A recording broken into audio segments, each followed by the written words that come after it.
बिस्मिल्लाहिर्रहमानिर्रहीम अल्लाहुम्मा सल्ली अला मुहम्मद व आले मुहम्मद। अस्सलाम वालेकुम।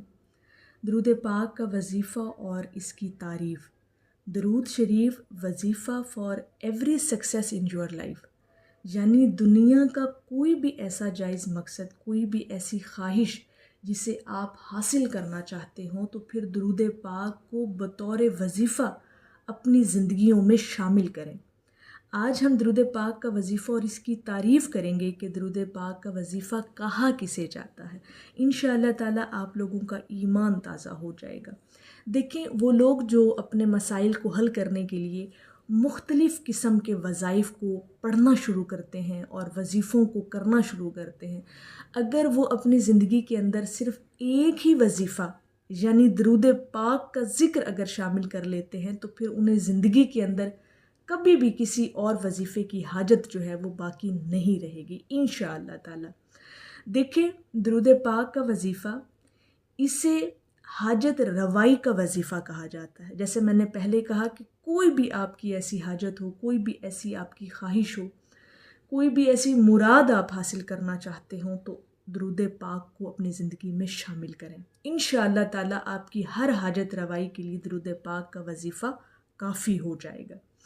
फिर इसे मुश्किल कुशा वजीफ़ा कहा जाता है, यानी दुनिया की कोई भी मुश्किल होना, कोई भी परेशानी हो, तो इंशाअल्लाह ताला आप दरूद पाक का वजीफ़ा करना शुरू कर दें, आपकी वो मुश्किल आसान कर दी जाएगी। इस हवाले से दरूद तंजीना और दरूद ताज बहुत मशहूर हैं कि अगर कोई भी आप पर ऐसी मुश्किल घड़ी आ जाती है, कोई मुश्किल वक्त आ जाता है, तो आप इन दो दरूद पाक जो हैं, दरूद तंजीना और दरूद ताज का ज़िक्र करना शुरू कर देंगे बतौर वजीफ़ा, तो इंशाअल्लाह ताला आपकी मुश्किल जो है वो आसान कर दी जाती है।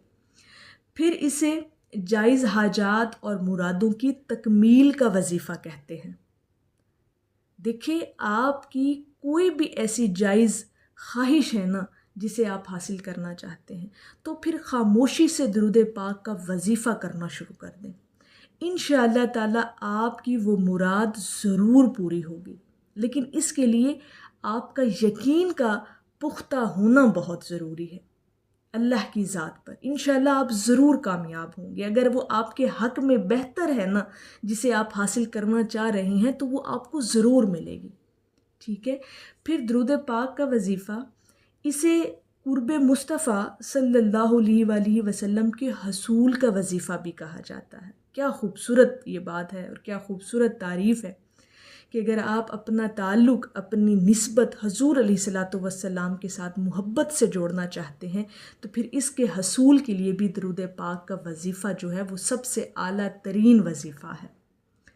फिर एक और बड़ी खूबसूरत बात कि इसे रिज़्क़ की तंगी से निजात का वजीफ़ा भी कहा जाता है। वो लोग जो तंगदस्ती का शिकार हैं, पुरसाने हाल हैं, वो भी अगर दरूद पाक का वजीफ़ा अपनी ज़िंदगी में शामिल करते हैं अपने इस मसले को हल करने के लिए, तो इंशाअल्लाह ताला अल्लाह रब्बुल इज़्ज़त उसे हलाल और तैयब रिज़्क़ अता फ़रमाएगा और उसके रिज़्क़ में बरकत अता करेगा।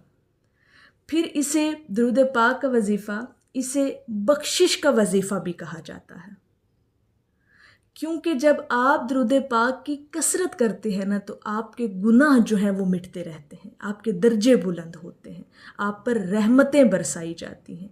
तो आपकी मग़फ़रत का सामान करने के लिए भी दरूद पाक का वजीफ़ा जो है वो अपनी ज़िंदगी में आप शामिल कर सकते हैं। ठीक है। फिर आप दरूद पाक का वजीफ़ा जो है, इसे अल्लाह रब्बुल इज़्ज़त की रज़ा हासिल करने का भी वजीफ़ा कहा जाता है। अगर आप अल्लाह की खुशनुदी चाहते हैं, अल्लाह रब्बुल इज़्ज़त की खुशी चाहते हैं, उसकी रज़ा चाहते हैं, तो फिर दरूद पाक का वजीफ़ा अपनी ज़िंदगी में शामिल करें। बतौर वजीफ़ा से आप पढ़ना शुरू कर दें। यानी इन तमाम चीज़ों के हसूल के लिए, जैसे मैंने ये सारी तारीफ़ें बयान की आपके साथ, अगर इनमें से कोई भी आप चीज़ हासिल करना चाहते हैं, तो फिर दरूद पाक को बतौर वजीफ़ा अपनी ज़िंदगी में शामिल करके देखें। और ये वो मुबारक वजीफ़ा है जिसे वज़ाइफ़ का सरदार कहा जाता है। जैसे मैंने पहले बात की कि जो लोग मुख्तलिफ़ किस्म के वज़ाइफ़ को जो है वो पढ़ते हैं और करते हैं, अगर वो एक ही वजीफ़ा अपनी ज़िंदगी में शामिल कर लें, तो ये तमाम वज़ाइफ़ का सरदार है दरूद पाक। پھر کسی اور وظیفے کی حاجت باقی رہتی ہی نہیں ہے انشاءاللہ تعالی۔ اور پھر ہمارے جو بزرگان دین ہیں وہ یہاں تک فرماتے ہیں کہ اگر کوئی صرف درود پاک کو ہی اپنی زندگی میں شامل رکھتا ہے، صرف درود پاک کا ہی وظیفہ کرتا ہے اپنے کسی بھی مسئلے کے حل کے لیے، تو وہ اس کے لیے کافی ہے۔ وہ وظیفہ یعنی درود پاک کا وظیفہ پھر اس کے لیے کافی ہو جاتا ہے، اس کے تمام غموں کے لیے کافی ہو جاتا ہے، اس کے تمام مشکلوں کے لیے کافی ہو جاتا ہے، اس کی تمام حاجتوں کو پورا کرنے کے لیے کافی ہو جاتا ہے۔ تو پھر زندگی کے اندر مضبوطی کے ساتھ اس وظیفے کو تھام لیں۔ انشاءاللہ تعالیٰ یہ تمام چیزیں جو آپ حاصل کرنا چاہتے ہیں بحیثیت مسلمان، بحیثیت امتی، تو انشاءاللہ تعالیٰ آپ اگر درود پاک کا وظیفہ اپنی زندگی میں شامل کرتے ہیں تو یہ تمام چیزیں آپ کو حاصل ہوں گی۔ ان تمام چیزوں کو حاصل کرنے کا ہی تو وظیفہ کہا جاتا ہے درود پاک کو۔ یہی تو تعریفیں تھیں جو آپ کے سامنے میں نے رکھی ہیں کہ درود پاک کا وظیفہ کس کس مقصد اور جائز کو حاصل کرنے کے لیے کہا جاتا ہے۔ تو اگر ان تمام چیزوں کو آپ حاصل کرنا چاہتے ہیں تو درود پاک کا وظیفہ تو پھر تمام وظائف کا ویسے ہی سردار ہے نا، پھر تو کسی اور وظیفے کی ضرورت باقی ہی نہیں رہتی، پھر تو آپ کے تمام غموں کے لیے کافی ہے، آپ کی تمام حاجتوں کے لیے کافی ہے۔ درود پاک کا ذکر اور اس کی کثرت اتنی اپنی زندگی کے اندر شامل کر کے جائیے گا کہ آپ دنیا کے اندر بھی کامیاب ہو جائیں، آپ آخرت میں بھی سرخرو ہو جائیں، آپ اللہ رب العزت کی بارگاہ میں بھی سرخرو ہو جائیں، آپ کو حضور علیہ الصلاۃ والسلام کا قرب اور محبت بھی حاصل ہو جائے۔ اور بحیثیت مسلمان ہمیں اور چاہیے بھی کیا، ہم یہی چاہتے ہیں نا کہ ہماری دنیا بھی سنور جائے، ہماری آخرت بھی سنور جائے۔ تو ان دونوں کو سنوارنے کے لیے یقین کریں کہ درود پاک کا وظیفہ سب سے اعلیٰ وظیفہ ہے۔ محبت سے، تعظیم کے ساتھ، ادب کے ساتھ درود پاک کو اپنی زندگی میں شامل کر کے تو دیکھیں۔ آپ کہیں گے کہ درود پاک وہ واحد عبادت، وہ واحد وظیفہ ہے جو آپ کی زندگی کو بدل دیتا ہے۔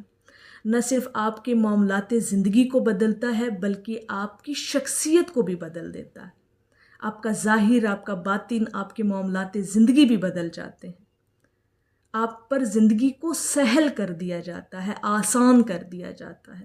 جب آپ کی حاجتیں پوری ہوں گی، آپ کی مشکلیں آسان ہوں گی تو ڈیفینیٹلی یہ وظیفہ انشاءاللہ تعالیٰ آپ کو جو ہے وہ فائدہ دے گا۔